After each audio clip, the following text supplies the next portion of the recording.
Je crois qu'on a tout le monde présent. Laurent présent, Jean-François Girard, présent. Béatrice Paulin, Saline Vega, René Maratier,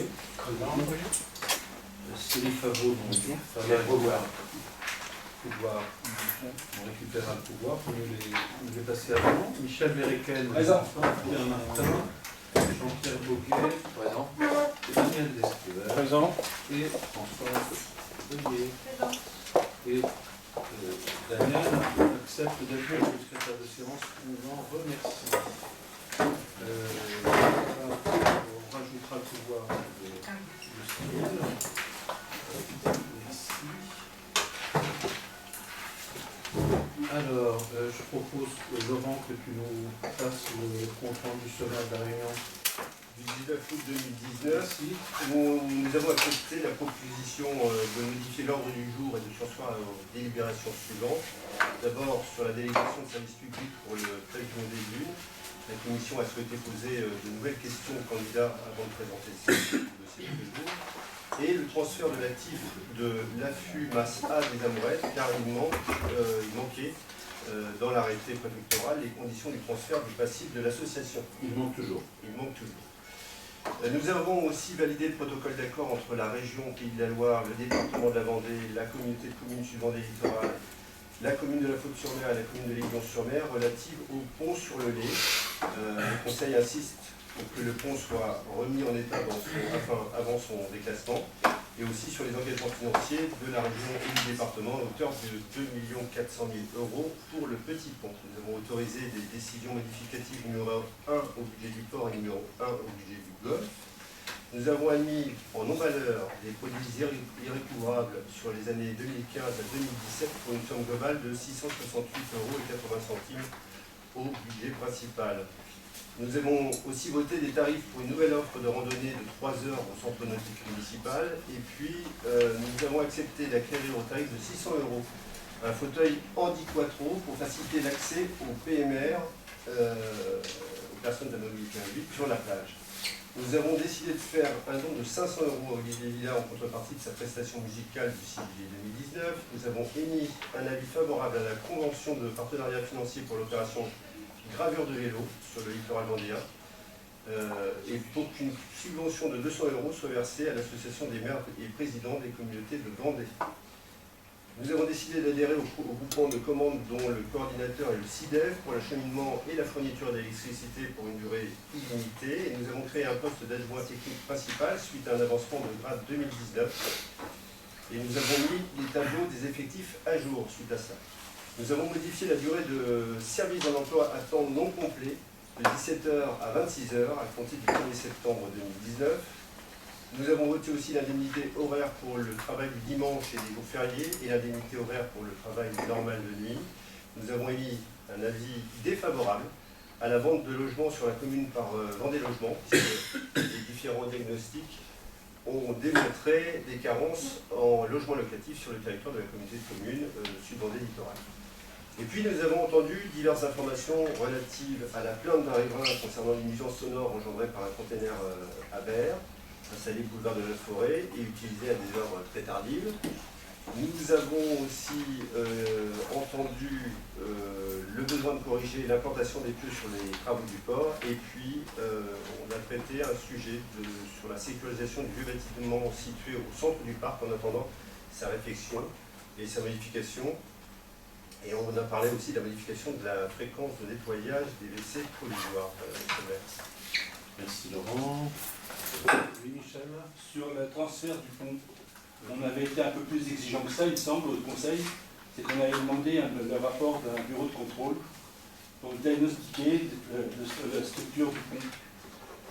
Alors, je n'ai pas la mémoire d'une demande d'un... C'est nous qui c'est moi qui en ai parlé. Alors, bien sûr. Tu en as donc la mémoire, puisque tu l'as émis. Nous le demanderons au conseil départemental. Je précise que nous ne sommes pas propriétaires du pont, et le prix d'une expertise de bureau d'études d'un ouvrage de ce type-là, ce n'est pas à la portée de la commune actuellement. Par contre, tu as raison de dire qu'on avait rajouté un point qui a été fait, et toi je n'avais pas en mémoire ce point-là, donc Je n'ai pas modifié le courrier en intégrant ce point-là, mais je le compléterai. J'ai dit d'ailleurs à Alain Leboeuf que j'ai eu samedi. J'ai envoyé un courrier au président et on dira au niveau du sera là le 26 octobre, en insistant sur la vérification de l'état du pont lors du transfert, du pont routier, qui devrait être en parfait état, et l'engagement que le département doit prendre, notamment d'apporter des financements le moment venu pour les futurs propriétaires du pont routier. Donc ce courrier a été adressé. J'y ajouterai donc notre demande, parce que je n'en avais pas la mémoire, et Jean-François ne m'a pas alerté, sur une demande d'expertise. Mais ça revient un peu même, parce qu'on leur demande, lors du transfert, de nous le transférer dans un parfait état. Ça veut dire qu'on demandera une expertise d'un bureau d'études. Oui, parce qu'il faut qu'elle soit pointue, parce qu'il y a des choses cachées, comme les amortisseurs qui sont entre les piles et puis le tablier du pont, qui normalement ont plus de 50 ans, devraient en principe être changés. Et ça se fait pas avec des petits vérins de rien du tout. Ça se fait avec des vrais vérins, et ça coûte très cher. Et il faut surtout faire une vraie expertise. Donc, si vous en êtes d'accord, on rajoutera cet élément.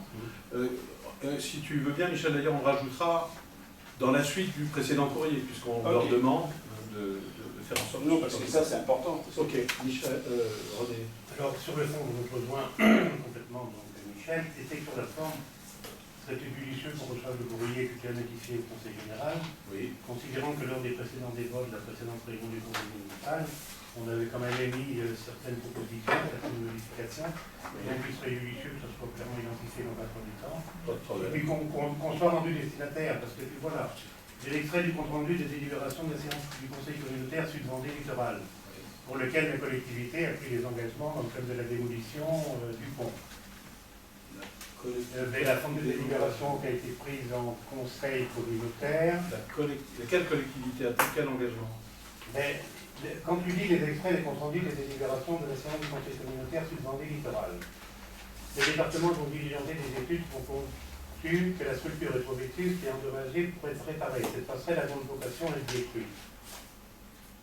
Donc, quitus a été donné par la commune de Légion de la Fosse au conseil communautaire au vu et au su des éléments d'information qui sont notifiés dans cette délibération. Non, il n'y a pas de quitus donné. Le conseil communautaire a délibéré, lis bien la délibération, le conseil communautaire a délibéré pour approuver et autoriser la signature d'une convention avec le département et la région qui vont financer les travaux, notamment parce que la Comcom, sa seule compétence, c'est une compétence sur les pistes cyclables. Et donc la Comcom indique qu'en tant que de besoin, la Comcom peut être sollicitée pour apporter des financements sur les pistes cyclables. Il faut être très précis. Donc les communes n'ont pas donné quitus à la Comcom, c'est la Comcom qui a autorisé la présidente à signer une convention. Ah ouais, alors moi, oui, bon, peut-être que ta lecture est bonne, moi je n'ai pas la même lecture. Considérant que quand tu prends l'extrait du compte rendu des délibérations de la séance du Conseil communautaire Sud-Vendée littoral, protocole d'accord concernant la passerelle de Petit Pont. Les membres du Conseil communautaire de l'unité décident d'autoriser la présidente à signer pendant la protocole d'accord, joint en annexe à la présente délibération. Très bien. Donc ce qui est joint en annexe, il est clairement identifié que le Petit Pont a vocation à être détruit. Si c'était l'autre jour, quand on a parlé en conseil municipal, même toi, à la limite, t'émettais comme certains mots ici, d'essayer de maintenir le vieux pont. Oui, c'est ce que... Alors, faites mieux, quand vous avez des questions sur le conseil communautaire, vous m'interrogez, parce que je suis vice-président et membre du conseil communautaire, et si vous n'avez pas confiance en moi, faites encore mieux. Mais non, toutes les séances de conseil communautaire sont filmées. Et vous verrez dans le détail les propos, y compris les miens, félicitant d'ailleurs Brigitte Hivert, parce qu'elle a été dans l'intermédiation utile, félicitant Bruno Retailleau, que j'ai revu samedi et qui sera là le 26, parce que c'est lui qui a trouvé le déblocage avec le département, et vous verrez que Brigitte Hivert et moi-même indiquons que le département considère, les services techniques du département considèrent que le Petit Pont n'est pas rénovable. Nous avons un avis divergent. Et nous demandons au département, mais attendez, excusez-moi, quand la maison du voisin a des problèmes de solidité, moi le voisin, je peux lui dire, elle n'est pas solide ta maison, mais il en est propriétaire. Le département, propriétaire des ponts, considère, ses services notamment, que ce n'est pas réparable. Il faut que vous compreniez une chose, c'est qu'on a basculé, j'y reviens quand même, parce que ils continuent à se raconter des grosses conneries sur les ponts. Alors, bon, il faut y couper court de temps en temps, il faut apporter des preuves. Le département, et notamment ses services, depuis 5 ans, 6 ans, 7 ans, plus que ça, oui. Plus que ça, ont la conviction que le petit pont n'est pas réparable, et il a fallu leur faire avaler leur conviction, parce que l'arbitrage rendu, c'est pas les services du département. L'arbitrage rendu par les services du département, c'est on donne 200 000 € de communes. Les 2 communes se démerdent, je parle en français dans le texte, pour le déconstruire et l'affaire est finie. Voilà. Aujourd'hui, on a renversé la table. Et comprenez qu'il faut avancer posément, y compris Alain Leboeuf l'a compris, dans l'affirmation la déconstruction est obligatoire. Les élus départementaux, je dis les élus pour ne pas les citer, mais je les connais, écoutez le compte-rendu filmé, disent qu'il faut quand même qu'on regarde s'il n'y a pas des solutions de réparation.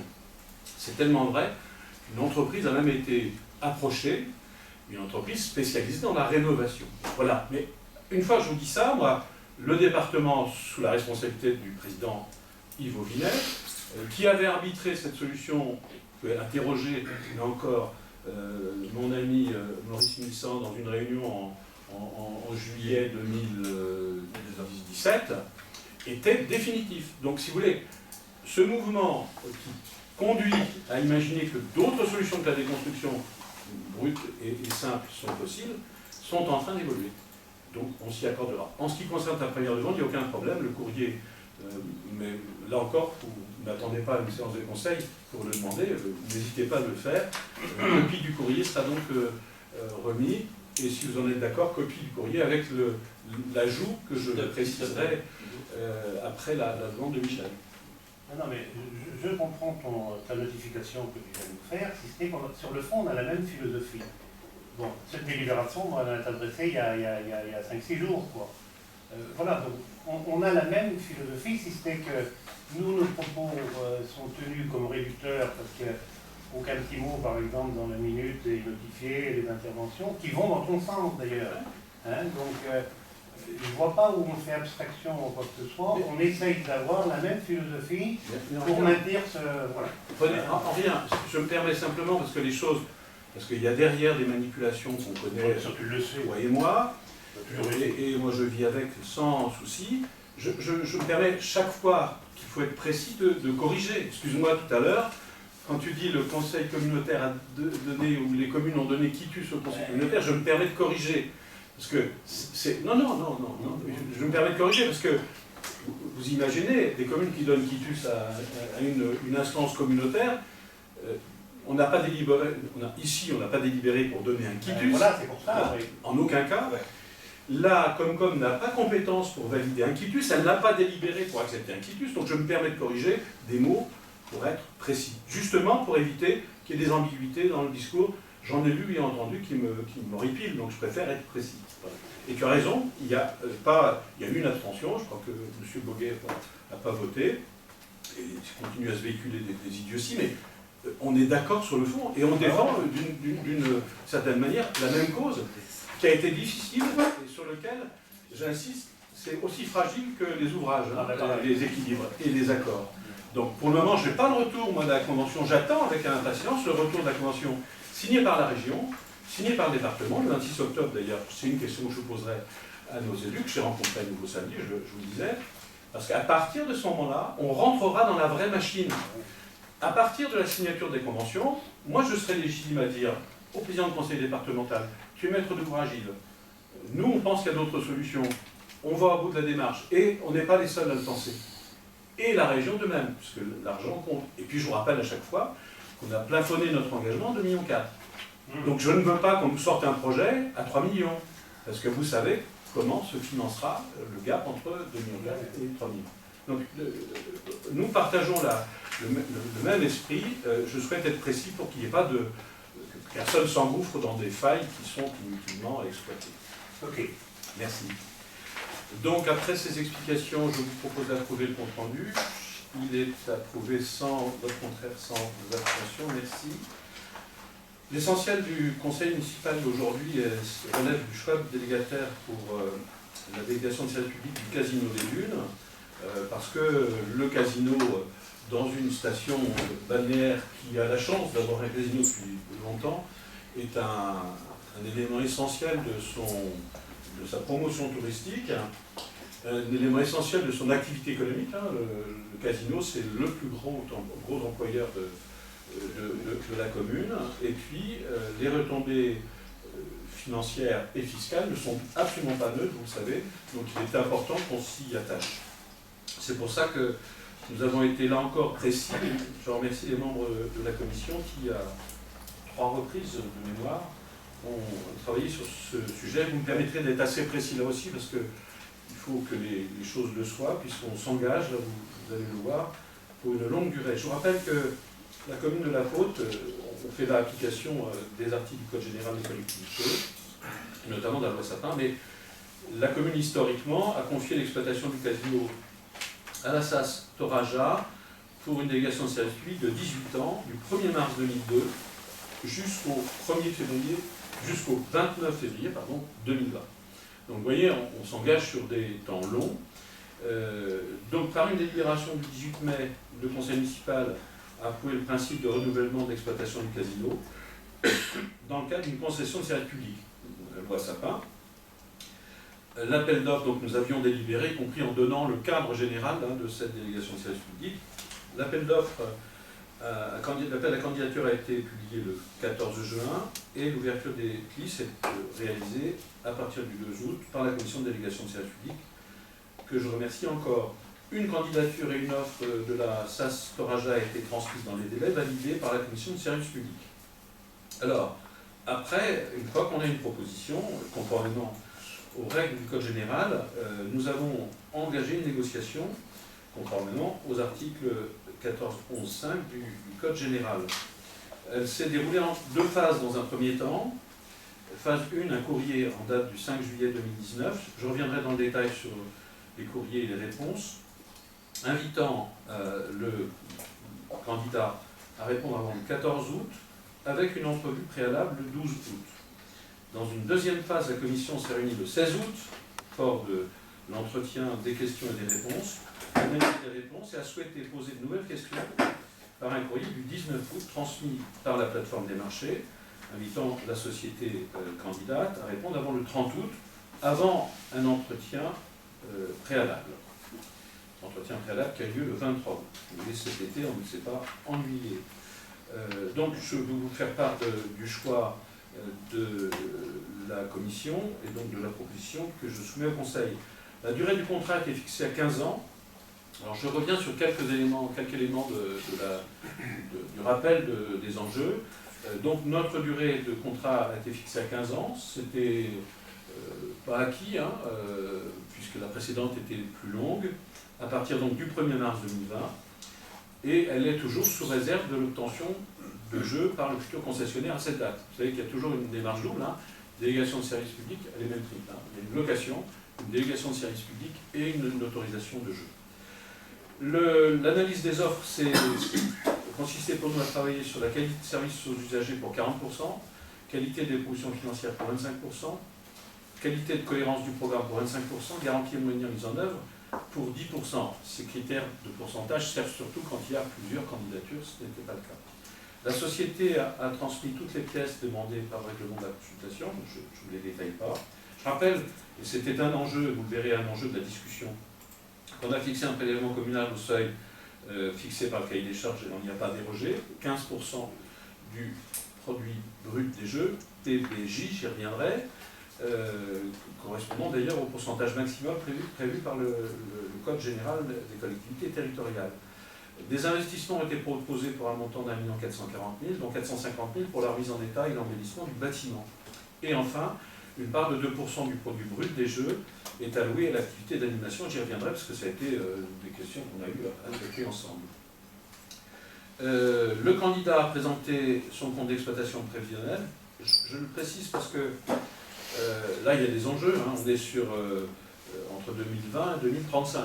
Donc, et on est sur des projections, des simulations d'une exploitation de casino qui, vous l'avez compris, ces 20 dernières années a beaucoup changé et changera ces 20 prochaines années.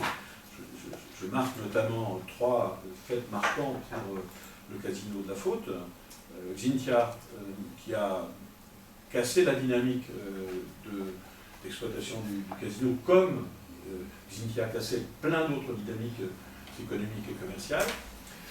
L'interdiction aux mineurs et l'obligation de rentrer avec une pièce d'identité, et le mixte jeu en ligne et interdiction de fumer dans le casino, qui a privé le casino d'une exploitation classique. Et ça, ce sont des faits concrets qui ont modifié la donne ces 10 dernières années, si je veux faire simple. Pour autant, les hypothèses d'évolution de produits bruts des jeux de la société candidate sont de 11% entre 2020 et 2026, et de 11% également pour les 2 tiers de l'activité, donc sur la deuxième partie. On résume, 11% le premier tiers et 11% le deuxième tiers. Donc on voit là une capacité, ou en tout cas une envie de la société à sortir d'un cadre de rétrécissement d'activité du casino qui était un cadre objectivement très concret. Il suffit pour ça de regarder les chiffres de 2010 à 2018 pour constater un effacement, voire un écrasement de l'activité du casino. Alors nous on le constate tout simplement parce que le tableau de bord des recettes de jeu est ainsi fait, avec des diminutions qui sont parfois de 25%, donc un quart d'activité perdue. Donc vous voyez, quand le candidat dit j'ai l'intention de remonter, on a là, sans aucun doute, une volonté et une capacité à le faire.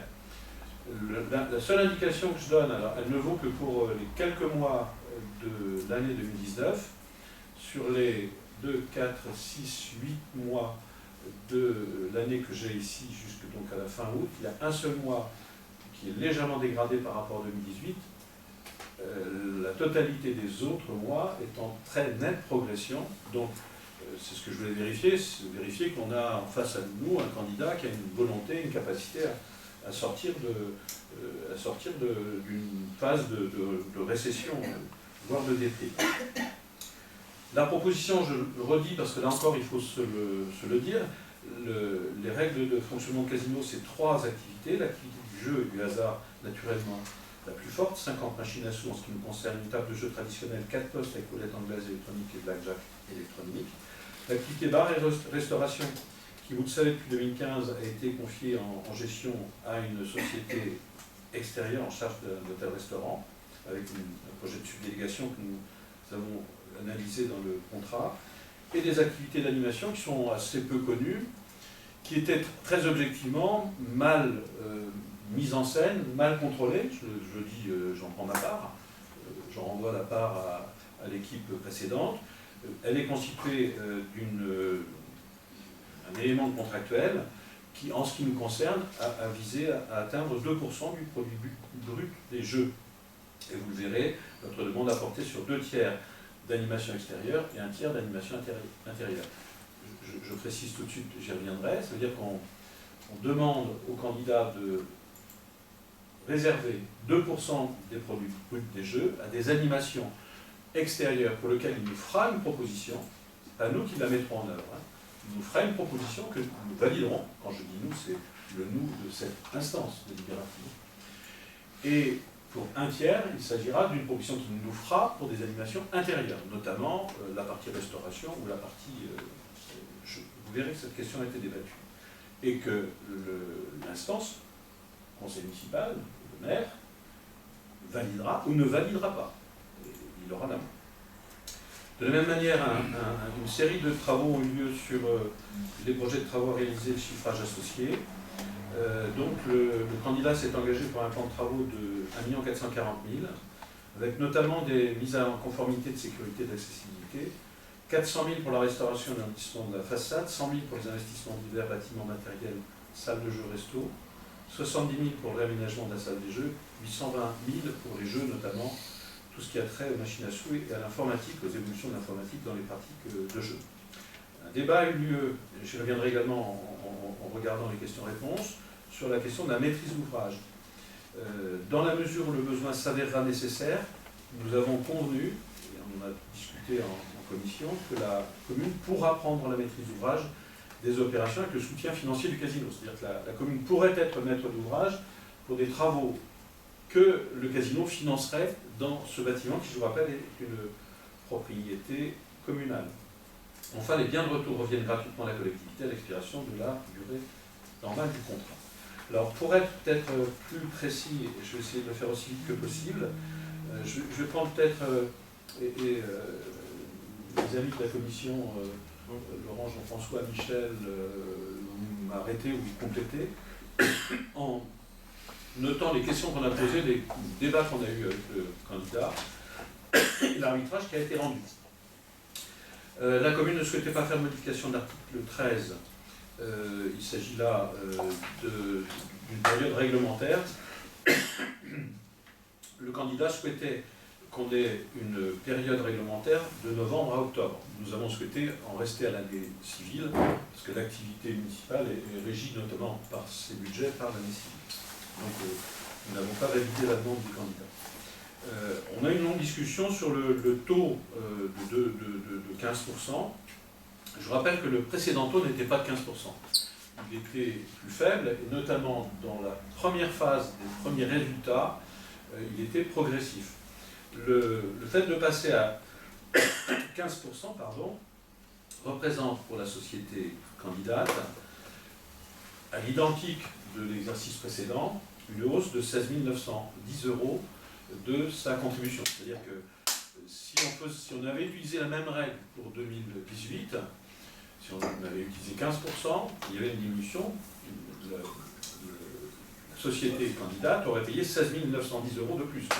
Ils ont longuement négocié pour tenter de rester sur ce quota, nous n'avons pas accepté.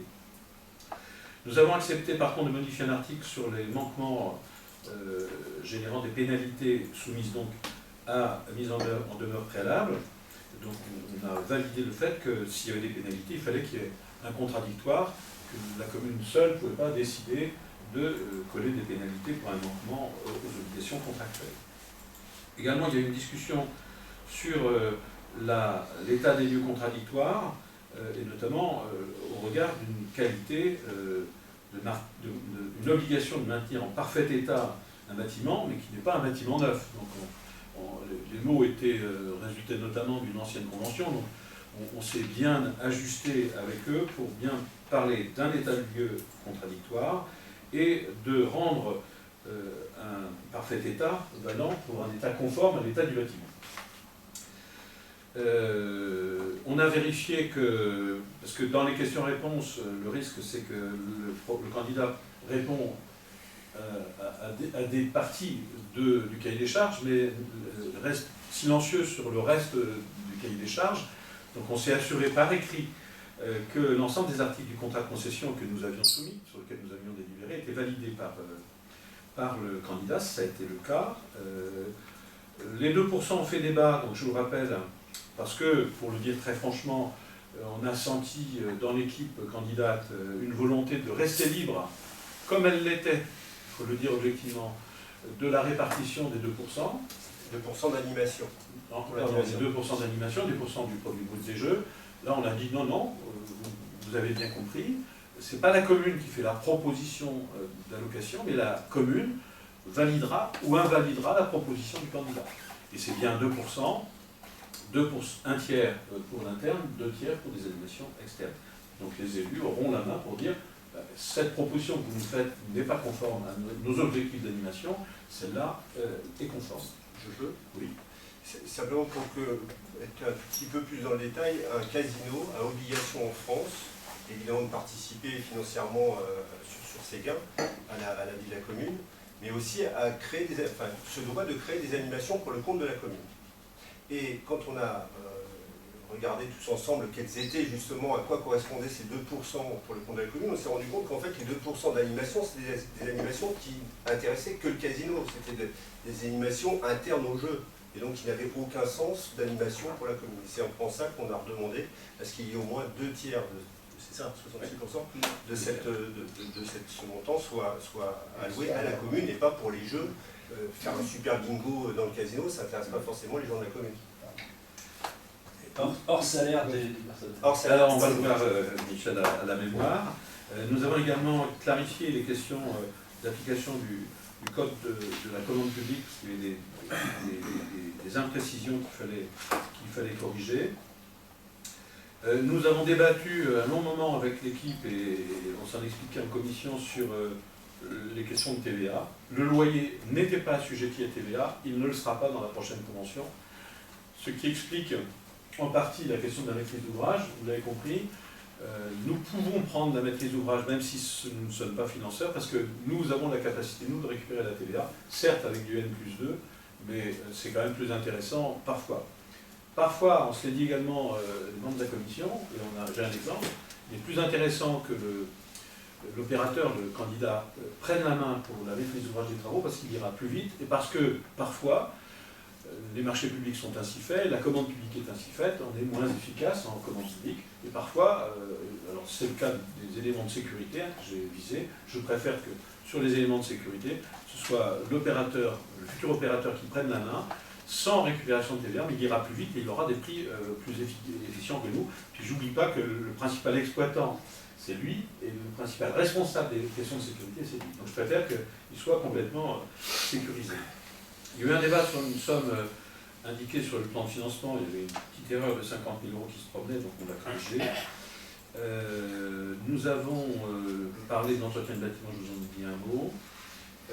Et puis, voilà pour la première série de discussions et d'échanges. La deuxième série, je vais essayer d'aller un peu plus vite parce que je peux être très long, c'est un gros dossier. L'état des lieux contradictoire a été qualifié. La question des 2%, Michel venait de le dire, le diable se cache dans les détails. Donc on a bien vérifié, parce que ça a été dit oralement, que dans les 2%, il n'y avait pas de charge salariale. Donc j'ai demandé à ce qu'on écrive que les charges salariales n'ont jamais été intégrées dans le calcul des sommes allouées. Il en reste ainsi. Voilà, donc c'était un élément important. Laurent notamment avait beaucoup travaillé sur les outils d'évaluation qualitative et quantitative de l'activité du restaurant. Donc, on a eu une série de propositions qui sont plus précises. On a parlé de la question de la maîtrise d'ouvrage, je n'y reviens pas. Et on a fini la discussion à la fin du mois d'août sur nos demandes d'ouverture de restaurants le jeudi midi, le dimanche midi toute l'année, 6 jours sur 7 lors des vacances scolaires. La commission a pris acte du fait que les propositions étaient au-delà de notre demande, puisque pour des raisons de fréquentation de raisons sociales, le restaurant fermera 3 semaines consécutives en janvier. Mais pour le reste, les ouvertures auront lieu de juillet à août tous les jours, midi et soir, de septembre jusqu'à fin juin, vendredi midi et soir, samedi midi et soir, dimanche midi, lundi midi et mardi midi. Mardi midi avec un loto hebdomadaire et un repas consommé midi donnant un carton de loto supplémentaire, vous savez tout. Les vacances scolaires, vendredi midi soir, samedi midi soir, dimanche midi, lundi midi, mardi midi, mercredi midi.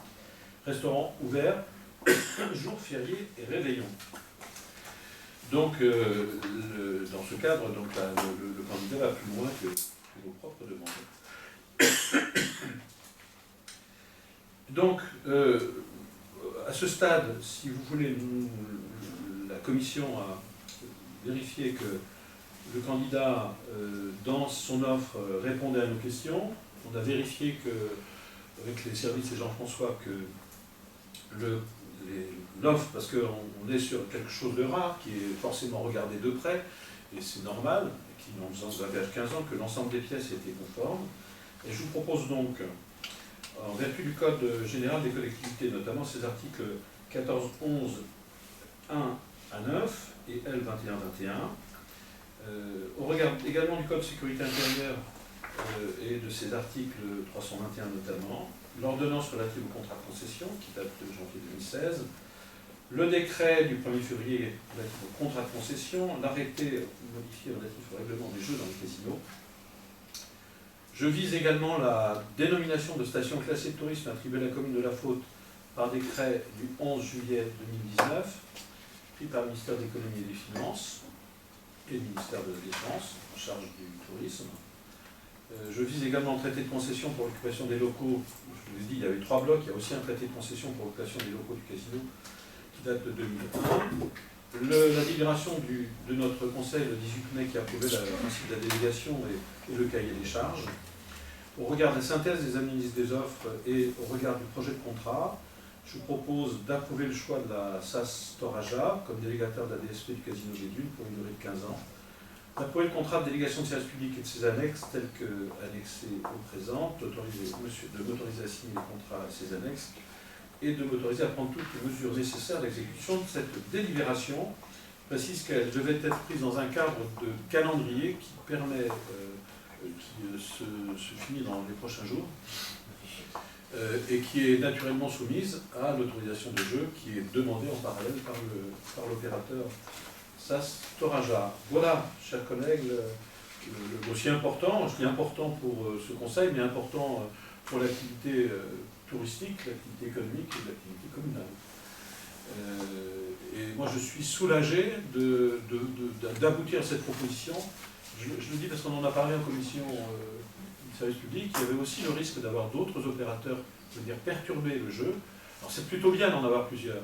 Il y a aussi des opérateurs qui viennent acheter des casinos pour les liquider. Et au-delà du choc économique, le choc fiscal aurait été considérable. Je rappelle quand même qu'en 2018,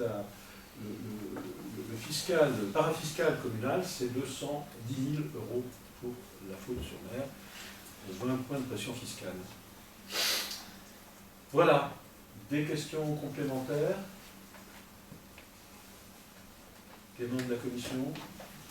Michel, Nathalie, Jean-François, Laurent. Eh bien, je vous propose d'approuver ce contrat avec les précisions que j'ai pu vous apporter. Et je remercie à nouveau la commission. Y a-t-il des votes contraires? Y a-t-il des abstentions? Il n'y en a pas, donc le rapport est adopté. Je vous en remercie. Alors, le rapport suivant. Je demandais à Jean-François de nous parler de produits irrecoupables, d'effacement de créances éteintes. Oui.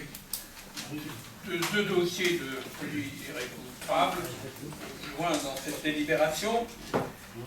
Monsieur le maire fait part à l'Assemblée de deux courriers de monsieur le percepteur de Moutier des Montfaits, informant que malgré les recherches et poursuites d'entreprise, il n'a pas été possible de recouvrer un certain nombre de titres de recettes qui avaient été mis sur les années 2008-2009 d'une part et 2018 d'autre part.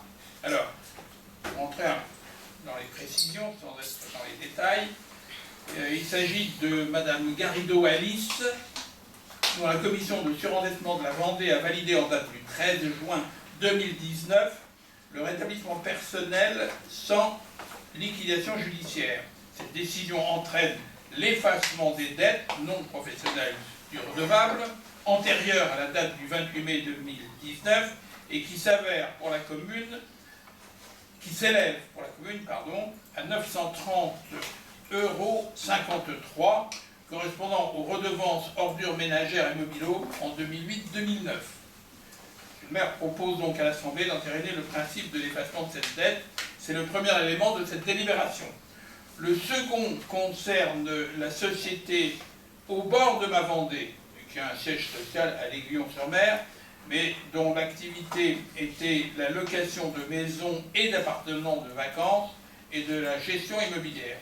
Par jugement en date du 7 novembre 2018, jugement du tribunal de commerce de La Roche-sur-Yon, cette société a été déclarée en liquidation judiciaire et cette procédure a été clôturée pour insuffisance d'actifs à la date du 10 juillet 2019. La situation de compte fait apparaître le non-paiement de la taxe de séjour à la commune de La Faune-sur-Mer pour l'année 2018 d'un montant de 850,40 €. Monsieur le maire vous propose donc d'entériner le principe de la créance éteinte suite à la décision de justice précitée, comme il est de maire.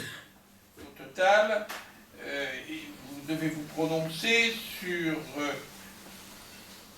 premièrement, le fait que les créances écrites ci-dessus soient entérinées sous le principe de l'effacement de la dette pour un montant de 950,53 € pour la première, et sous le principe de la créance éteinte pour un montant de 850,40 € pour la seconde. Et cette délibération autorisera monsieur le maire à émettre les mandats correspondants à l'article 65-42 du budget principal. Merci Jean-François. Pas de questions, pas d'avis contraire, pas d'abstention. Merci, le rapport est adopté. Je vous propose dans le rapport suivant l'acquisition d'une parcelle de terrain nu dans la zone des solidarités. Des discussions ont eu lieu avec monsieur et madame Christian Girardot, qui sont propriétaires d'un terrain devenu inconstructible. Et ce terrain pourrait retrouver des usages utiles au développement de notre territoire. Nous sommes là, route de la Pointe d'Arcet. Pour vous situer facilement, ceux qui connaissent le golfe, on est au départ du trou numéro 8, donc le départ qui est le plus près de la route.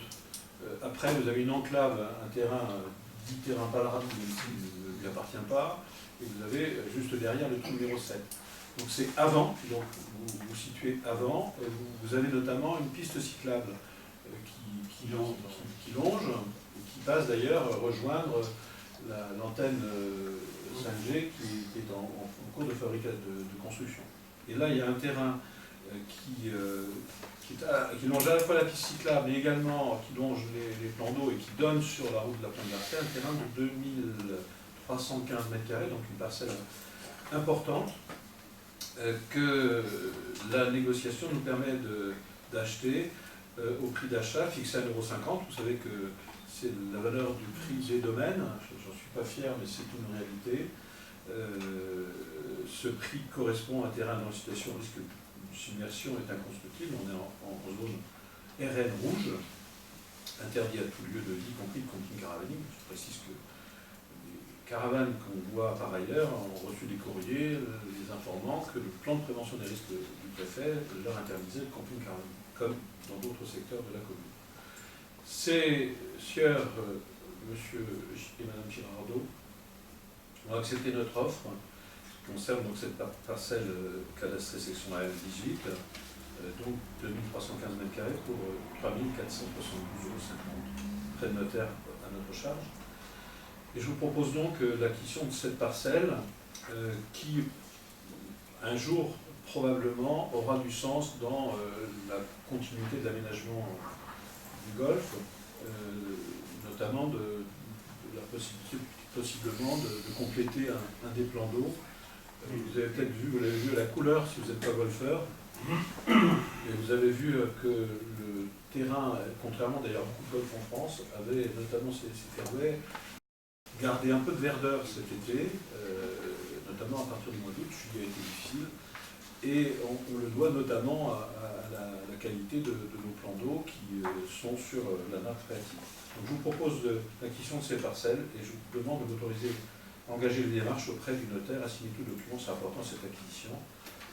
Je précise que c'est pas la première qu'on réalise dans ces conditions d'acquisition, qu'on a failli faire d'ailleurs pour un terrain le long du practice de golf et le long de la future route d'accès du port à sec, et que malheureusement les propriétaires, après avoir donné leur accord, ont retiré leur accord, tout en maintenant une caravane dans un toit interdit, que j'ai à nouveau d'ailleurs signalé et à la procureure, et au procureur et au préfet, ces errements d'urbanisme qui ne sont pas de notre fait. Voilà, j'en reviens à cette question, je vous propose d'acheter cette parcelle pour le montant de 3472,50 €. Des questions? Un renseignement, parce que juste derrière cette parcelle, là, le long des fleurs sauvages, c'est la parcelle à fer, enfin, je dirais maintenant. Derrière, ça appartient, c'est juste en prolongement le long du golfe, là. C'est un privé ou oui. c'est on a encore une parcelle, derrière, qui est alors du coup qui n'est pas complètement enclavée parce qu'il y a un chemin d'accès.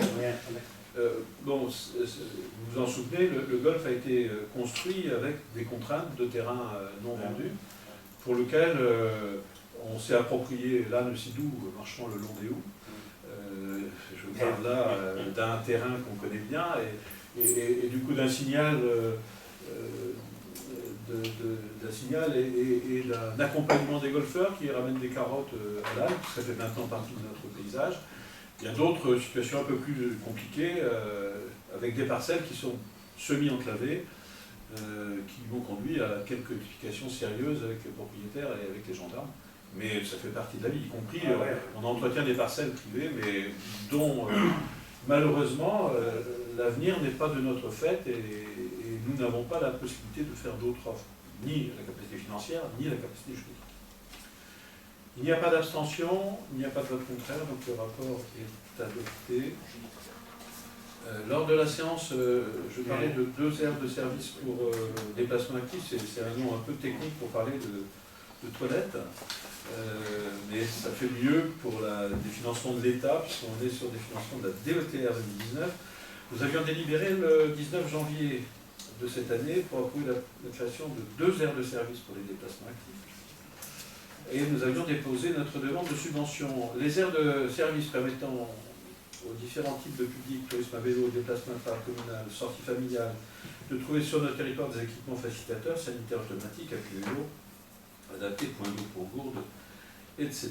Consigne pour sacoche, parce que c'est aussi des questions importantes, et ainsi les usagers peuvent déposer leur vélo ou matériel, profiter de la commune, de ses plages, de ses commerces, de ses animations. Le projet DETR s'élève à un montant de 23 700 €, calculé autour de 30% sur une dépense subventionnable de 70 000 €. Donc je vous propose d'ajuster, puisque c'était l'objet de cette délibération, après la délibération de janvier qui était d'intention, maintenant on est sur les accords donnés, 79 000 € d'investissement, 55 300 à la charge de la commune, qui ont été inscrits dans notre budget, et 23 700 € au titre de la DETR, qui est un des financements autorisés par l'État au titre du FNADT, Fonds national d'aménagement du territoire. Donc ces 2 aires de service, on va être très concret maintenant, il s'agit donc des toilettes nous permettant des usages sur grand plage et l'esplanade. Je rappelle qu'on est dans un état pas très agréable.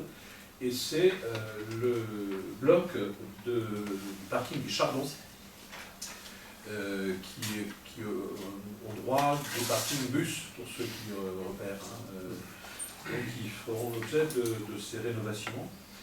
Alors, en même temps, parlant des aires de service pour le déplacement actif et les déplacements touristiques, je voudrais souligner, parce que on faisait le bilan ces derniers jours de l'activité touristique de la saison 2019, l'explosion du tourisme à vélo, le grand succès des pistes cyclables nous incite également à avoir des offres renforcées pour que les cyclotouristes d'une part, mais également les usagers puissent trouver ici et là des moyens de considérer que notre commune devient un lieu où on s'arrête, un lieu où on fait une boucle, et c'est quand même précieux. Un chiffre simplement, en juillet et en août, sur la digue Est, on a eu une progression de 9% de la fréquentation vélo. Je prends ce chiffre pour vous montrer la progression sur 2 mois. La progression, on continue à la voir toute l'année. Voilà le plan de financement que je vous propose pour ces 2 aires de services pour déplacement actif. Y a-t-il des questions complémentaires? Je précise qu'il y aura également une aire de service pour déplacement actif dans le parc et qu'un des bâtiments va faire l'objet d'une déconstruction rapidement, avant le 26 octobre. Pour faire l'objet d'une reconstruction avec une petite discussion juridique qu'on a eue avec le préfet. Et naturellement, la deuxième, on en a parlé, je crois que c'était Jean-Pierre qui a posé la question une fois, la deuxième fera l'objet également d'une action. Ceci, quand on n'est pas maître d'ouvrage, c'est la région qui est maître d'ouvrage délégué, ça va beaucoup moins vite. Et donc il faudra plutôt imaginer que ce soit fait pour l'été 2020 que pour l'hiver 2020. Pas d'abstention, pas de vote contraire, ce rapport est adopté. On n'apprend pas. Donc il faut que je retire l'adhésion à la convention de participation pour le risque de prévoyance et la fixation de montant de participation de la commune. Alors je suspends la séance pour que Jean-François s'exprime. En fait, simplement, on vise une commission paritaire qui va avoir lieu. Une commission permanente. Une commission comité technique paritaire. Un CTP, Un CTP du centre de gestion. Qui n'a pas eu lieu. Qui n'a pas eu lieu cette semaine. Et donc, du coup, il faudra reprendre le prochain conseil municipal. Ah, c'est dommage, mais il y a un prochain conseil pour le Dans un fixer. mois, il faut le faire avant 31 Parce que décembre. j'étais en train de vérifier qu'on avait fait au conseil communautaire, j'ai vu ça en bureau tout à l'heure, on passe au conseil communautaire. Je ne passe pas l'adhésion à la convention de participation puisqu'on vise un CTP qui n'a pas eu lieu. Donc vous l'aurez à la prochain conseil municipal. Laurent, je te laisse le soin de présenter les avenants, les ajustements pour le port. Pour les travaux du port, bien oui, parce que dans le cadre de la redynamisation et du développement du port de la Faute-sur-Mer, le projet prévoit les travaux de construction de la capitainerie, des cabanes du port, du préau et du port à sec. Et la commune a délégué par délibération du 20 mars 2015 à l'époque la maîtrise d'ouvrage de ces travaux à l'agence de service aux collectivités locales de Vendée. Et pour la réalisation de ce projet, il y a eu lieu de faire appel à des entreprises. Et la consultation initiale qui a été faite le 16 janvier 2019 a montré qu'aucune offre n'avait été remise pour les lots 1, le lot 06, le lot 09 et le lot 12. Alors, le lot 1, c'est le terrassement et la VRD. Le lot 6, c'est l'isolation et tout ce qui concerne les plaquistes. Le lot 9, c'est la serrurerie. Et le lot 12, peinture, revêtement de sol.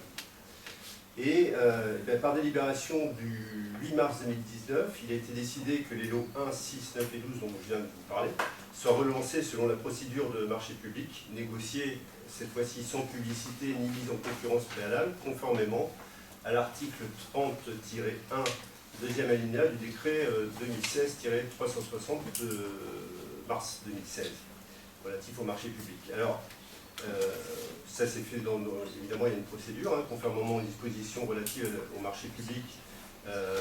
Pour le lot numéro 12, un courrier en date du 21 mars 2019 a été envoyé et une remise des offres était attendue le 11 juin 2019. Pour le lot numéro 6 et 9, le courrier en date du 25 juin 2019 a été envoyé pour une remise des offres le 19 juillet 2019. Et pour le lot numéro 1, le courrier a été envoyé le 1er août 2019 pour une remise au 2 septembre. Alors les entreprises ayant déposé leur offre sont les suivantes. Pour le lot 1, je vous rappelle, c'est le terrassement à la VRD.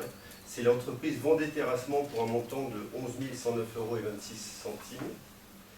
Le lot 6, c'est Isolation Plâtrerie, l'entreprise SARL Coulon à Saint-Michel pour un montant de 18 879,29 €.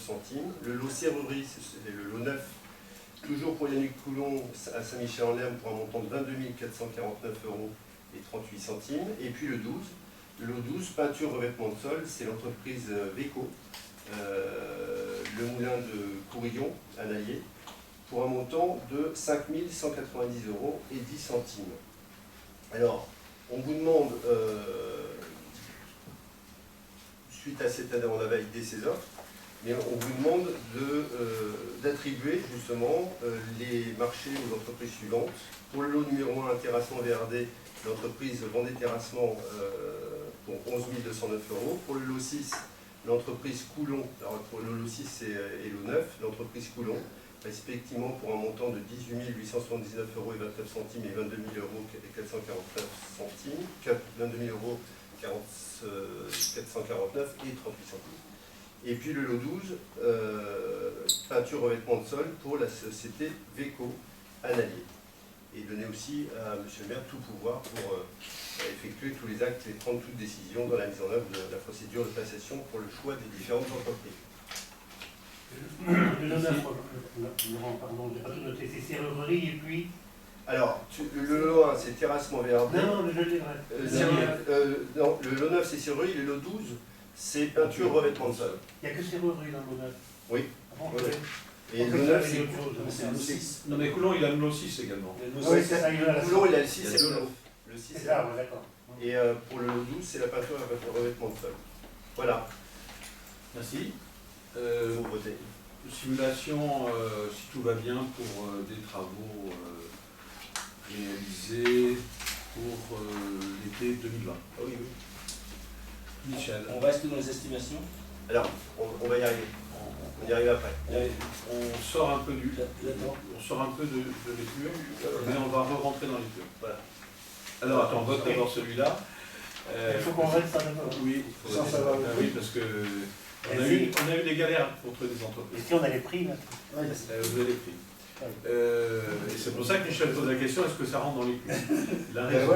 Justement, Ah oui, donc on Bon, attends, mais alors, si si on présente le rapport suivant comme Alors, ça. pour rentrer dans les clous, il y a un avenant pour les marchés de travaux, toujours pour le port. Il y a le lot 1, ouvrage maritime et génie civil. Là, on n'est plus sur la même partie, on est en mer. Lot 2, enfin dans le lait. Lot 2, voirie et réseaux divers. Et lot 3, aménagement paysager.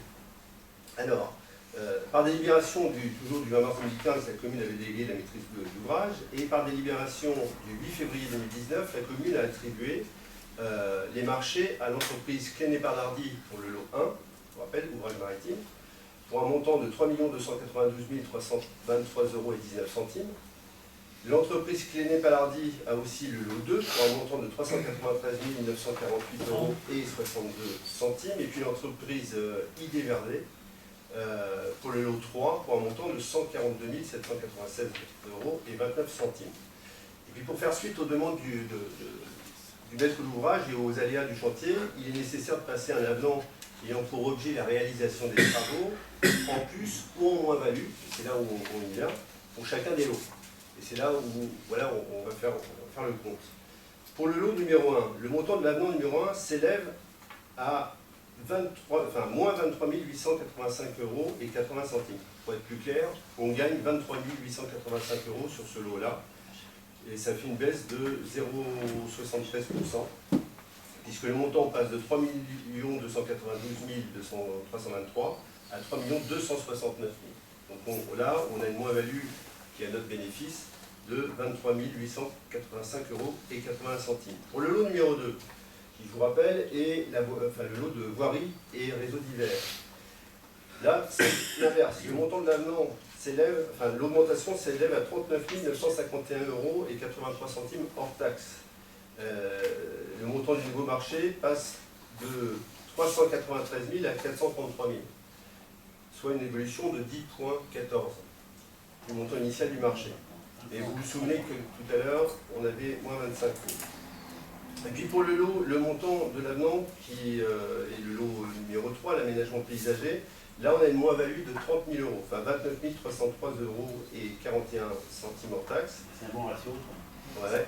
Oui, mais si tu veux, au final, tout ça, ça nous fait quand même un gain par rapport au marché. On est à moins 13 237 €. C'est-à-dire qu'on a réussi à faire pour le moment une économie de 13 000 €. Enfin, presque 13 237 €. Et on vous demande d'autoriser M. le maire à signer les avenants, justement, 1, 2 et 3, qui pour 2 nous font des moins-values et pour 1 nous fait une plus-value. Et pour un total tableur Excel Jean-François Etienne qui m'annonce une valorisation de 13 000 €. Ce qui explique, ce qui permet de répondre à la question sur la partie bâtiment, on est un peu en dehors du clou, mais on compense par une moins-value sur le marché. Donc je vous propose de revenir sur la délibération précédente sur les values, parce que tout se rentre, rien ne se perd, tout se transforme. C'est vrai. Donc voilà, sur l'attribution des marchés 1, 6, 9 et 12. Voilà. Et puis pour le bâtiment, il faut voter oui ou non. Alors, y a-t-il des votes contraires, des abstentions, donc le rapport est approuvé. Et la même chose pour l'avenant, c'est possible. L'avenant pour les lots 1, 2 et 3. Développement du port, ouvrage maritime, voirie et réseaux divers et aménagement paysager. Là, ce sont des moins-values et des plus. Pas de vote contraire, pas d'abstention, donc le rapport est approuvé. Je te laisse continuer avec la toujours dans modification de la présentation. C'est ça. Je pensais que tu peux... Voilà. En fait, l'objet, c'est la constitution du conseil portuaire. C'est sur une modification des représentants du personnel du concessionnaire proposé par les organisations syndicales représentatives et lors de la désignation des représentants pour le conseil portuaire des ports de Lignon-sur-Mer et de la Flotte-sur-Mer avait été proposé Loïc Charnot pour le port de la Flotte-sur-Mer comme membre titulaire et toujours pour le port de la Flotte-sur-Mer Jean-François Etienne qui était membre suppléant. Et donc, comme Loïc Charnot est en arrêt maladie depuis plusieurs mois, M. le maire suggère que Ludovic Brandebourg, désormais affecté au port et responsable de ce service, soit nommé en lieu et place de Loïc Charnot. Et on vous demande d'approuver et d'autoriser M. le maire à signer tout document nécessaire à ce changement auprès du Conseil portuaire. Merci Laurent. Des questions, des abstentions de votre conseil, il n'y en a pas. Je voudrais moi profiter Laurent, parce que je passe du temps et d'énergie, te remercier et te féliciter pour le travail sur le port. C'est pas un petit chantier qui est entrepris. Féliciter et remercier Jean-François Etienne de sa patience et de sa disponibilité pour régler les problèmes de propriétaires qui parfois ont des bateaux dans l'eau et oublient parfois de les sortir au bon moment. Et féliciter Ludovic qui fait un travail remarquable pour ces premières semaines qui est unanimement salué par les usagers qui pourtant vivent une révolution dans l'eau puisque les changements sont importants et vous l'avez peut-être vu travailler et sortir des bateaux avec les outils dont la commune s'est dotée. Il le fait de manière remarquable avec un esprit hyper positif. Là ici devant vous, compléter les remerciements à Laurent et Jean-François par ceux auprès de Ludovic. D'ailleurs, je rappelle, je ne pense pas que je souhaite qu'on trouve un moment autour des vacances de Toussaint pour que, avec les plaisanciers, on fasse le point sur l'avancement des travaux et en même temps, on consacre, c'est toujours important de consacrer des moments sur des chantiers aussi importants, donc on prenne un peu de temps avec les plaisanciers et l'équipe autour de Ludovic et autour de vous pour fêter ça.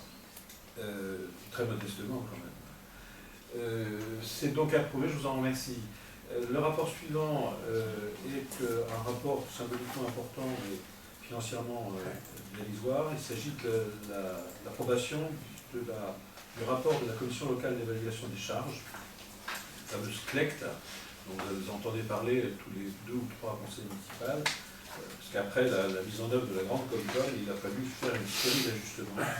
Et parmi les ajustements, il y en a un qui était compliqué, dont je vous ai parlé à plusieurs reprises, c'est la lutte contre les chenilles processionnaires, d'une part, qui faisait partie d'une compétence par le passé, avant d'un syndicat mixte, puis des communautés de communes, l'ancienne et la nouvelle, mais qui objectivement n'était plus portée par la communauté de communes, qui voyait ça plutôt comme une contrainte, et qui d'ailleurs ne faisait pas grand-chose pour que les choses se passent bien. Je vous rappelle quand même qu'on a une année l'hiver 2018 compliqué sur la chenille processionnaire, sur notre commune, avec des arbres qui ont souffert, un état sanitaire qui pose question, même s'il n'y a pas de risque majeur pour l'homme, mais il faut rester vigilant.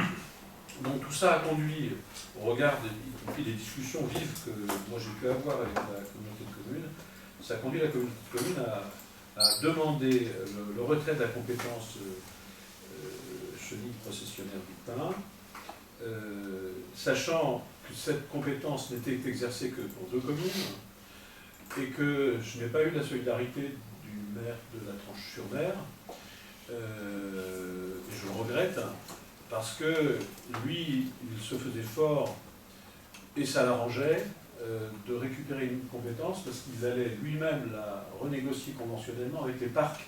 C'est que la particularité de la Tranche-sur-Mer, c'est d'avoir des associations foncières, des parcs, et donc la question du traitement des chenilles processionnaires, eh bien, elle va d'une certaine manière être productrice de revenus, puisqu'il va y avoir des conventions entre la commune et les parcs, mais les parcs vont contribuer au financement de la contribution.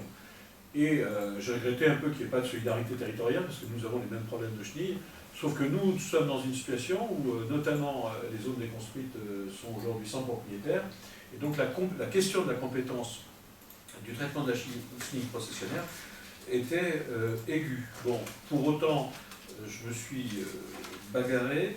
Alors après, la bagarre, elle est symbolique, hein, puisque les montants sont faibles. Je rappelle que le transfert des compétences, donc ce qui est passé en clair, c'est qu'on regarde le coût de cette compétence les 3 dernières années. Alors les 3 dernières années, pour la Faute-sur-Mer, c'est 0 € en 2017. Alors, je vous disais qu'il y avait des problèmes de prise en compte de la compétence par la Comcom, c'est qu'il y en a.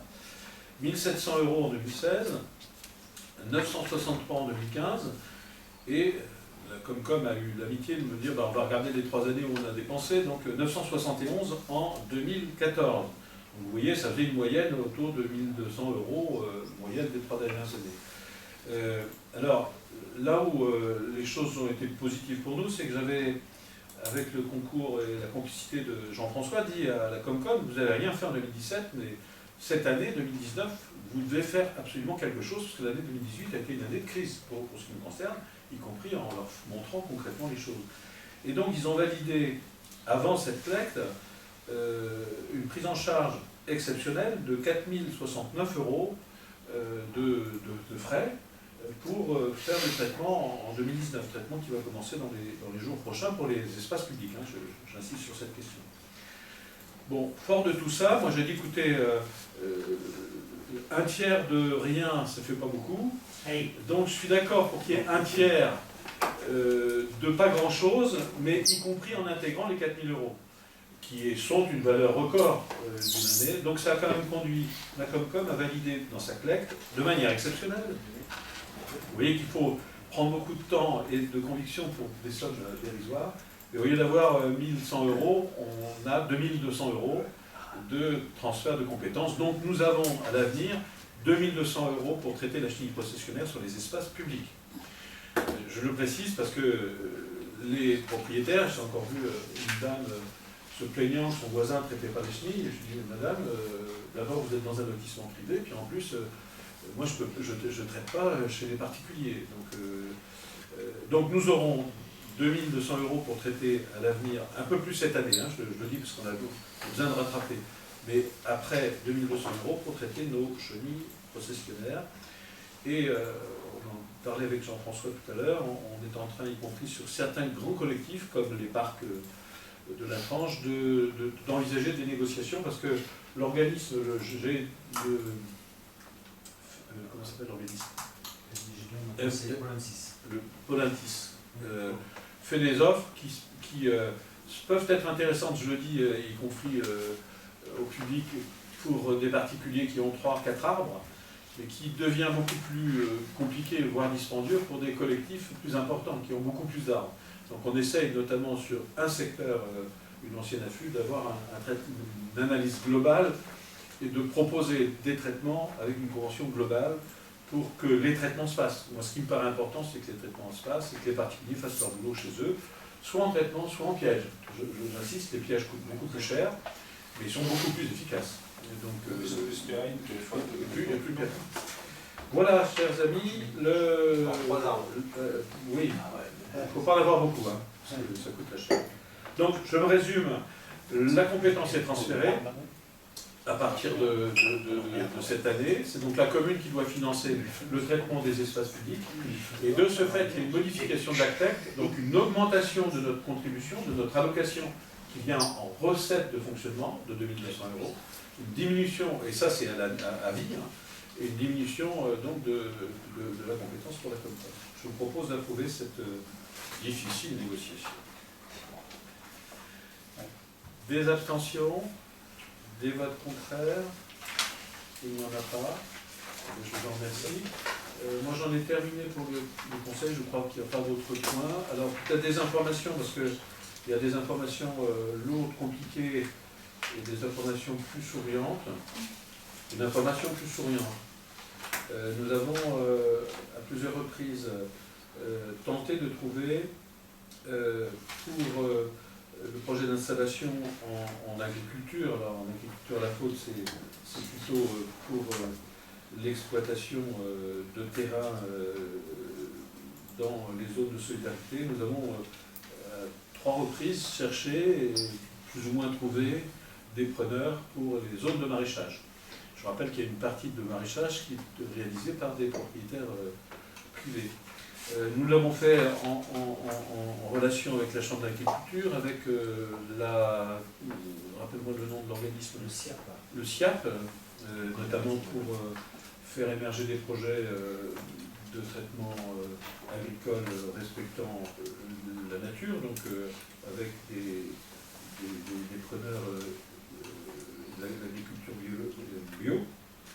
Et depuis 6 mois tourne, et on a acté la possibilité pour un opérateur qui s'appelle M. Charrier, que j'ai rencontré la dernière fois il y a 15 jours avec son responsable de la Chambre d'agriculture, et avec l'analyse des bilans financiers et de son dossier de candidature en projet d'installation en agriculture bio, avec ses diplômes, avec sa formation. C'est une personne qui est en formation depuis 2 ans, qui doit avoir une quarantaine d'années, qui a les pieds sur terre et les bottes sur le sable. Donc c'est oui, 39 ans. Il y avait d'ailleurs une limite parce que dans ses droits, il fallait que son exploitation démarre. Donc je vous donne l'info parce que l'exploitation devrait démarrer au 1er janvier de cette année. Alors, c'est pas énormément de foncier, mais c'est quand même 2 à 3 hectares. La particularité du projet, ce qui a séduit les opérateurs de la Chambre d'agriculture et ce qui valorise l'étude économique, souhaitons que cette niche soit la bonne pour lui, mais le type a, je crois, le réseau et la capacité à le faire, c'est que son activité repose pour 50% sur des fleurs comestibles, donc sur des niches de production qui sont assez rares, qui sont par ailleurs rares en produits bio, c'est-à-dire que les grands restaurateurs en trouvent dans des réseaux européens, mais rarement dans production bio. C'est en plus une production de niche qui ne suppose pas des terrains avec une richesse de sol, donc on peut le faire y compris dans des terrains de sable. Et l'opérateur, Julien Charrier, pour le citer, est en lien avec une grande professionnelle de la production de fleurs comestibles qui a, elle, des problèmes physiques pour maintenir son activité. Donc il va déjà utiliser une partie de réseau importante, et c'est quand même une très bonne nouvelle. L'autre moitié de son activité tournera autour d'une autre niche, plus facile et plus facile à gérer, c'est le champignon pour 25%. Et le reste des 25%, ce seront des activités de maraîchage plus classiques, y compris en vente en cours. On pense notamment au marché, aux activités estivales qui permettent à un exploitant qui fait bien le boulot de vendre sans difficulté ses productions sur notre marché local, voire sur un réseau d'acheteurs de la commune qui se feront un plaisir de participer à ce projet d'installation. Voilà, donc ça c'est la bonne nouvelle, je voulais vous en faire part. Une nouvelle plus compliquée a trait au point sur les contentieux de la commune. D'abord, le plus important, le plus lourd, la Cour administrative d'appel de Nantes. Je rappelle, la Cour administrative d'appel de Nantes était saisie par les familles victimes, et il y a une première série de victimes qui a vu leur dossier traité en appel par la Cour administrative d'appel de Nantes. On est là dans les juridictions administratives. Dans le journal de l'été, je vous avais indiqué, parce que le rapporteur public de la Cour administrative d'appel avait proposé de diminuer, vous en rappelez peut-être, j'ai fait l'objet de l'article dans la presse, de diminuer la part dans le insolidum de l'État et de proposer de passer de 35 à 25% la part de responsabilité de l'État, et donc d'augmenter de 10%, 5% la commune et 5% la SVL. On se serait retrouvé dans une situation 25% État, 55% commune et 20% SVL. Dans sa sagesse, la Cour administrative d'appel n'a pas suivi le rapporteur public. Et je n'ai pas fait de communication là-dessus, mais je voulais vous faire part là aujourd'hui. Donc c'est une bonne nouvelle qui maintient la répartition du solidum sur 35, 50 et 15. Pour autant, la question de fond qui reste, c'est que j'ai fait acter par l'intermédiaire de Jacqueline Gouraud, la ministre, puis du cabinet du ministre de l'Intérieur, que l'État ne cherche pas à recouvrer les sommes de la SVL et de la commune, mais dans une position qui était une position d'attente de l'État. position de l'État n'est pas définitive. Et je connais assez bien le fonctionnement de Bercy et des inspecteurs des finances de Bercy pour savoir aller chercher l'argent là où ils pensent qu'il est, pour paraphraser le contraire de ce qu'est la réalité de notre commune. Bon, donc la question de fond, c'est aujourd'hui comment on opère cet atterrissage à terme. Parce que nous avons vu le début des procédures, puisque, de mémoire, une famille a fait l'objet du traitement, mais comme on connaît maintenant la position d'accord administratif d'appel, on sait que la série de familles qui suit, donc les 70, 100 victimes, vont avoir les mêmes montants. Alors on a constaté des petites modifications sur les montants entre le tribunal administratif et la cour administrative d'appel, plutôt à la baisse pour ce qui concerne les assurances du crédit mutuel, qui n'est pas une victime, je le redis solennellement, parce que je combats l'idée que les assurances du crédit mutuel soient considérées comme des victimes. Par contre, pour les victimes, il y a des variations en fonction de la situation des victimes, et les victimes sont des vraies victimes. En tout cas, les familles des victimes sont des vraies victimes. Alors, ça conduit à ce stade donc une série d'enchaînements qui va avoir lieu maintenant, qui va s'égrener pendant assez longtemps. Je ne trouve aucun. Ça, c'est Cyril qui me parle. Pourtant, je ne lui ai pas parlé. Donc, la question maintenant est posée, et elle est posée avec l'État. Ce que j'ai appris il y a 15 jours, après avoir eu le préfet fin août, après avoir demandé à l'État de ne pas faire appel devant la cour administrative d'appel, après avoir constaté que malgré la demande du préfet qui lui également souhaitait qu'il y ait d'appel, l'appel a eu lieu de la part de l'État. Vous avez vu que l'appel a failli modifier le pourcentage d'une solidium. Heureusement, il ne l'a pas été. J'ai reçu un appel il y a à peu près 15 jours de l'État, préfet, sous-préfet, secrétaire général, là du coup c'est la totale, en disant j'ai fait arbitrer, l'État ne fera pas appel au Conseil d'État pour faire éventuellement casser les arrêts de la cour administrative d'appel. Ce qui est plutôt une bonne nouvelle, parce que c'est l'idée d'une forme de pacification, c'est-à-dire que, et le discours sur lequel moi j'ai travaillé également, c'est qu'à presque 10 ans de Xynthia, il y a un moment, il faut arrêter. C'est-à-dire les familles de victimes sont dans un processus qu'il est opportun d'arrêter. Donc, l'État étant sur cette position, il me demande de ne pas faire appel. Ce qui est logique, puisque... Alors, moi, vous allez le voir, je vais vous donner lecture d'un courrier que j'ai fait à la SMAC. J'y souscris, mais je suis maire aussi en charge de la défense des intérêts de la commune, prioritairement en charge des intérêts de la commune. Donc j'écris au président de la SMAC, copie au préfet, je lui ai écrit le 24 septembre 2019.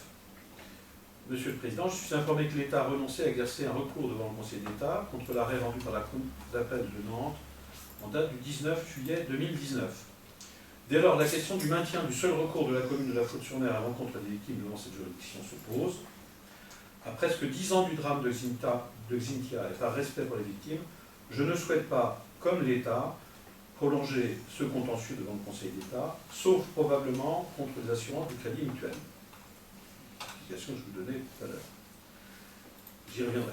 En votre qualité d'assureur, vous êtes susceptible de garantir les sommes et frais irrépétibles mis à notre charge par cette procédure administrative, sous réserve de l'instance civile en cours devant le tribunal de grande instance des Sables d'Olonne et relative à l'application des garanties contractuelles. Je rappelle notre contentieux avec la SMAC cherchant à se retirer de ses engagements contractuels. Dans ces conditions, je vous invite à me faire savoir si, en votre qualité d'assureur, vous souhaitez que la commune maintienne son pourvoi devant le Conseil d'État, ce dernier n'étant formulé par la commune que pour la sauvegarde de vos propres intérêts. Vous imaginez que si nous gagnons, ce que je pense, devant le tribunal de grande instance, puis après la cour d'appel, contre la SMAC, il ne faudrait pas que la SMAC se retourne contre la commune dans 5 ans, dans 8 ans, en disant, mais à l'époque, le maire n'a pas défendu la cause, donc il ne l'a pas bien défendu, et de ce fait, là où je dois payer 100, je ne payerai que 50. Donc vous comprenez que je demande donc, que la commune, à la société mutuelle d'assurance de collectivité, de m'indiquer si elle souhaite que la commune maintienne son pourvoi pour la sauvegarde de ses propres intérêts. Subtilité de la dernière phrase, à défaut de réponse de votre part sous 15 jours, je considérais que je peux, à l'identique de l'État, abandonner définitivement le pourvoi, faisant suite à l'arrêt rendu par la Cour administrative d'appel du 19 juin 2019. Donc, plutôt que d'attendre une réponse objective, j'indique que si je n'ai pas de réponse, c'est que je considère que la SMAC m'autorise à ne pas faire recours. Alors, juridiquement, c'est borderline, mais c'est au moins pour faire bouger les lignes. Et j'attends, alors oui, on est le 24 septembre, moi je vais m'absenter 4-5 jours, je prendrai contact avec notre avocat. J'ai été voir l'avocat l'avocat du Conseil d'État, parce que pour autant, il fallait déposer le recours, donc le recours est déposé devant le Conseil d'État. J'ai été voir notre avocat en lui indiquant qu'il nous donnerait un peu plus de perspectives sur ces questions, on va dire autour de la mi-octobre. Je redis d'un mot, donc l'objectif c'est de ne pas faire appel. Si on ne fait pas appel devant les victimes, la question de fond, c'est le traitement politique de la solidarité nationale. C'est-à-dire que cet accord obtenu dans les instances doit être maintenu par l'État, avec une perspective qui, dans tous les cas, me paraît impérative, c'est que je demande à l'État, dans tous les cas, d'attendre que les tribunaux aient traité la question d'assurance. Puisque, par logique, c'est à la SMAC de payer les sommes que la commune doit. Mais, pour le moment, cette question n'est tranchée que si juridiquement, le tribunal de grande instance d'abord, puis, je rappelle, les instances complémentaires traitent de la question. Donc ça, c'est la question de fond. Je le redis pour autant, et l'État qui était un peu flou, me paraît, mais là j'attends, j'aurai, je pense, le secrétaire général dans les heures qui viennent, parce qu'il attend lui aussi le calendrier. Ils sont soumis à pression de l'administration centrale pour savoir si on fait appel ou pas. Parce que, et je leur ai quand même mis en lumière la question des assurances du crédit mutuel. Je pense que l'État fera appel en ce qui concerne la Cour administrative d'appel pour ce qui concerne les assurances du crédit mutuel. Je continue à dire que les assurances du crédit mutuel ne sont pas des victimes, que c'est leur métier que de couvrir des assurances dans le cadre contractuel, parce qu'ils ont reçu des cotisations pour ça, que par ailleurs, s'agissant d'une catastrophe naturelle, ils ont été couverts par le fonds de garantie, donc à 50% par l'État, et qu'il est particulièrement incongru de venir chercher, auprès notamment de l'État, des remboursements. J'ai d'ailleurs indiqué au préfet en août qu'il serait utile que le cabinet du ministre des Finances, qui est chargé, le ministère des Finances, qui est chargé du contrôle des assurances, qu'il fasse levier auprès des assurances du crédit mutuel. Voilà pour ce point de contentieux, donc j'attends la réponse. Deuxième point de contentieux, donc il y en a trois. Le deuxième, c'est la SMAC. Donc celui de la SMAC, l'avocat me dit, mais vous savez, le tribunal de grande instance va nous dire, mais tant que ce n'est pas jugé par le Conseil d'État, on est encore dans une instance, donc on va surseoir à exécuter, c'est ce qu'ils nous ont proposé. J'ai quand même demandé à notre avocat de redéposer devant le tribunal de grande instance au vu des décisions de la Cour administrative d'appel, qui peuvent être susceptibles d'un arbitrage par le Conseil d'État.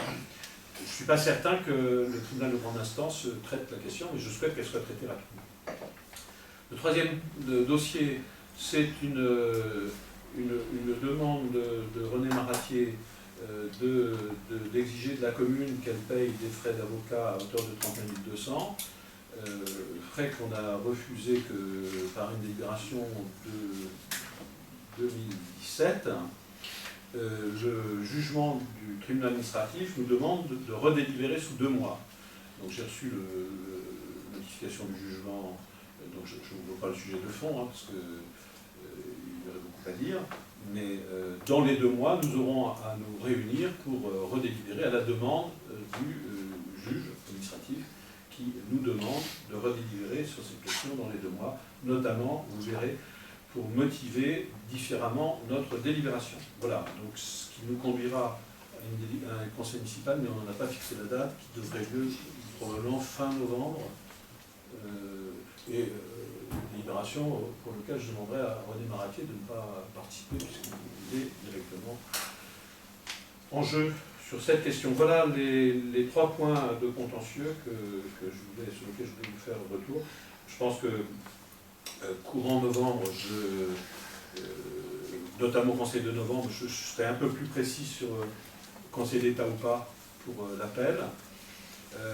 Sachez que j'ai en demande de rendez-vous, et je ne l'ai pas dit au préfet encore, une demande de rendez-vous chez Jacqueline Gouraud, Laurent. J'espère que le congrès des maires me permettra de trouver une fenêtre de tir, comme j'avais fait la dernière fois avec un conseiller du ministre de l'Intérieur, qui est maintenant son directeur de cabinet adjoint. Et en revenant de Paris, de mon rendez-vous avec l'avocat au Conseil d'État, j'étais dans le même TGV que François Rugy, l'ancien ministre, que je connais, à qui j'ai demandé de m'aider à rentrer en force au cabinet de la ministre de l'Écologie pour que la question d'une solide homme de l'État soit traitée par plusieurs ministères, parce que malheureusement elle est dans 3 ministères, et ça c'est toujours très compliqué. Elle est à l'écologie, elle est au ministère des Finances, et elle est à l'intérieur.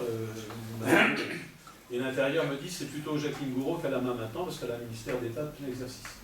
Donc il faut moi-même que je trouve le chemin, et la difficulté c'est de trouver le chemin chez Madame Borne, qui, compte tenu de son portefeuille ministériel, n'est pas facile à approcher. Et donc c'est par l'intermédiaire du désormais député, ancien ministre, je pense que je pourrais avoir un rendez-vous. Voilà, je voulais vous donner ces informations pour compléter ce conseil. Je crois que j'en ai terminé. Je vérifie. Je crois que j'ai terminé sur les dossiers du conseil. René. Oui, ça m'empêche d'intervenir, mais par rapport à ce que tu as dit, le jugement du tribunal administratif. De toute façon, l'article 2, il est en droit à la commune de la Faute-sur-Mer de réexaminer la demande de prise en charge des honoraires d'avocat présentée par M. Marati dans un délai de 2 mois compris la notification du présent jugement. C'est ça. C'est pour ça que je vous proposerai. Moi j'ai reçu la notification, je pense samedi. Oui, même peut-être un peu plus tard, je suis un peu perdu par les dates. Donc, bon, j'aurais pu vous proposer une analyse que j'ai déjà faite, hein, mais qui suppose quand même un peu d'expertise juridique. Hein. Je le ferai donc dans les 2 mois et un conseil sera fixé donc avant le 5 décembre. Le 29. Alors notez dans vos agendas, regardez le 29 s'il vous plaît. Je pense que c'est la date qui est de connaître le tir. Mais je demanderai à René pas en particulier, parce que là, on va revenir sur les critiques passées. Voilà. De toute façon, je ne sera même pas dans les mois, parce que le jugement va être rendu demain matin. Non. Le jugement, il est arbitré. Ouais, le jugement est arbitré. La notification est faite. Non. La notification est faite. On nous demande de délibérer dans les 2 mois. D'à partir de la notification. La notification, je l'ai reçue par mail. Je crois que c'était samedi. Donc, la notification par mail vaut. Enfin, je ne vais pas poser la question à l'avocat, mais j'ai eu l'avocat dimanche. Il m'a dit oui, je pense que ça vaut. Donc, dans les 2 mois, le tribunal nous demande de redélibérer. Redélibérer. Oui, mais toi, quand je dis la date de mémoire, je me suis dit que ça faisait octobre, novembre. 5 décembre. 5 décembre. Tu proposes un top novembre. Ça pose un top novembre. Ouais, c'est bon. Voilà. J'en ai terminé. Y a-t-il des questions simples des membres du Conseil? Il n'y en a pas, on va demander s'il y a des questions dans la citoyens qui participent silencieusement à ce Conseil. Il n'y a pas de questions. À propos du port, il est question de revoir le ponton flottant qui descend sur la canne. Oui. En charge de qui les frais supplémentaires? En charge de qui les frais supplémentaires? Il n'y aura pas de frais supplémentaires par rapport à la hauteur du flotteur, celui qui ne flottera jamais d'ailleurs, parce qu'il faudrait... Ah si, il a flotté avec le PF. Même pas, j'y étais, il ne se flottait pas. Non. Par contre, on va redescendre. Donc ce flotteur qui est en haut va redescendre en bas. Par contre, on a décidé d'acheter un flotteur supplémentaire. Je crois qu'on a rajouté combien en tout? 12 mètres pour qu'on puisse aller beaucoup plus loin à l'arrivée du port, pour que les gens puissent s'en servir vraiment comme un... Ça fait refaire un poteau supplémentaire. Ah ouais, mais ça c'est pour eux. Ça. C'est pour eux. Ouais. D'accord. Par contre, le ponton supplémentaire que nous, on aura derrière, ça sera pas nous. Oui, c'est une commande qu'on fait nous. Et ça permettra, y compris avec le ponton tel que je l'ai fait, d'avoir 2 à 3 bateaux en attente ou en sortie du port avant de remonter. C'est quand même, on l'a vu dans la période là, très chaude des entrées-sorties de bateaux, c'est hyper efficace. Hein. Il n'y a pas que ça. Vachement pratique. Il y a aussi des gens qui viennent nous voir qui n'y venaient pas avant. Oui, qui savent qu'il y a des flottants, des gens qui viennent. Oui, de toute façon, ils vont le redescendre de 5 mètres, c'est plus net. Donc ça, 6 mètres, et on rajoute 6 mètres. Ouais. En fait, tu descends Après, 6 tu mètres, vas tu vas dans la rivière, donc c'est bien. Ça complétera. Sauf que moi, je souhaite que ça se fait rapidement, parce que jusqu'au niveau de la pompe, c'était très utile. Oui, c'est au minimum, hein, ça, juste là. Vu, s'il n'y a pas d'autres questions, je vous propose de lever la séance et de vous souhaiter une bonne soirée. Après ce conseil municipal.